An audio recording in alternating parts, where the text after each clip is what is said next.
नमस्कार दोस्तों, आप सभी का हमारे चैनल स्टडी इन बिहार में स्वागत है। नमस्कार। क्रिकेट में ना कुछ जीतें सिर्फ स्कोरबोर्ड पर दर्ज नहीं होती, वो एक स्टेटमेंट होती हैं, एक बयान। और रॉयल चैलेंजर्स बैंगलोर की लखनऊ सुपर जायंट्स पर जो हालिया जीत हुई है वो बिल्कुल वैसी ही थी। तो चलिए आज इस जीत का पूरा नक्शा खोलकर देखते हैं और समझते हैं कि इसके हर मोड़ पर क्या खास था। अब देखिए, इस पूरे विश्लेषण की शुरुआत के लिए इससे बेहतर लाइन हो ही नहीं सकती, क्योंकि जब कोई टीम चिन्नास्वामी जैसे बैटिंग पैराडाइज पर 146 पर सिमट जाए और फिर सिर्फ 15 ओवर में मैच हार जाए, तो ये सिर्फ एक हार नहीं होती, ये एक तरफा दबदबे का सबूत होता है। तो हमारे इस जीत के नक्शे का पहला पड़ाव है जीत का अदब।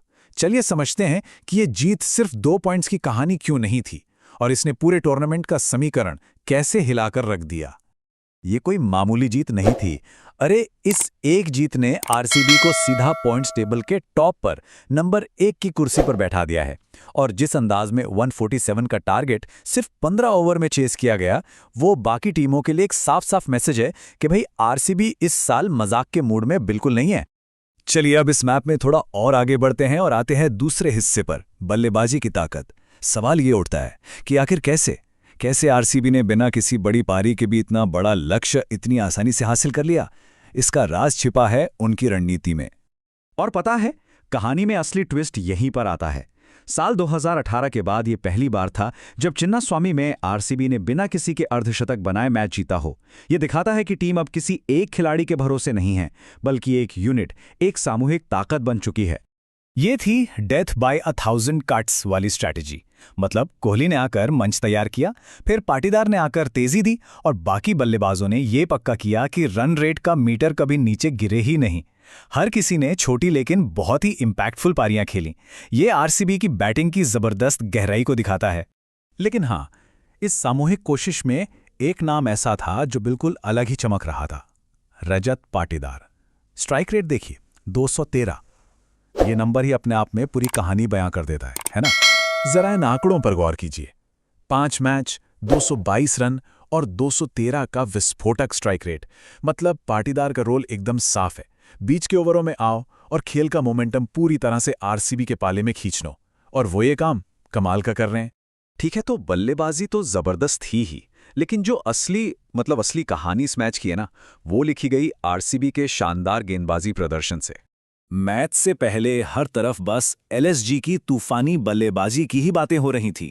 Nicholas Pooran, Aiden Markram, Mitchell Marsh, अरे भाई कागज पर तो ये लाइनअप किसी भी बॉलिंग अटैक की धज्जियां उड़ा सकती थीं। सबको यही उम्मीद थी कि आज तो रनों का पहाड़ बनेगा। लेकिन हुआ क्या? बिल्कुल उल्टा। एलएसजी की सारी बड़ी बड़ी उम्मीदें आरसीबी के गेंदबाजों की सटीक गेंदबाजी के सामने ताश के पत्तों की तरह ढह गईं। उन्होंने तो एलएसजी को पूरी तरह से ध्वस्त करके रख दिया। और ये आंकड़ा इस दबदबे की गवाही देता है।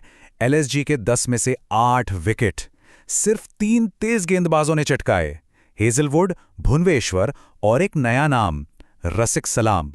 जैसा कि एक जगह कहा गया है, ये तो सरासर पागलपन है। और सच में है भी।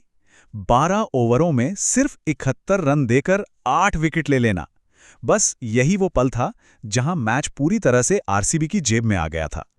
और यही शानदार प्रदर्शन हमें इस मैच की सबसे मानवीय, सबसे इंस्पायरिंग कहानी की तरफ ले जाता है। एक ऐसे हथियार का उदय जिसकी शायद किसी ने उम्मीद नहीं की थी। नाम है रसिक डार सलाम। ये वो नाम है जो आरसीबी के लिए उस पहेली का आखिरी टुकड़ा साबित हुआ। हेजलवुड और भुवनेश्वर के साथ टीम को एक तीसरे भरोसेमंद तेज गेंदबाज की जो तलाश थी, रसिक ने आकर उस खोज को खत्म कर दिया।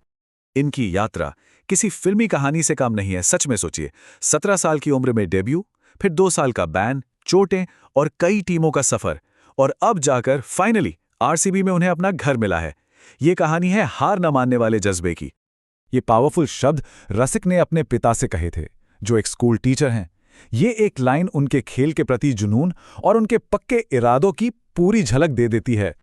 तो चलिए अब अपने नक्शे के आखिरी पड़ाव पर आते हैं, आगे की राह। इस एक मैच के नतीजे का पूरे टूर्नामेंट पर आखिर क्या असर पड़ सकता है? देखिए, आरसीबी के लिए तो ये जीत एक ऐलान है कि वे खिताब के सबसे मजबूत दावेदारों में से एक हैं। वहीं दूसरी तरफ एलएसजी के लिए ये आत्ममंथन का समय है।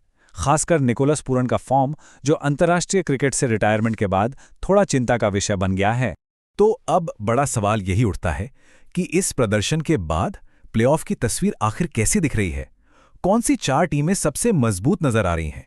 इस पर सोचना वाकई में काफी दिलचस्प होगा।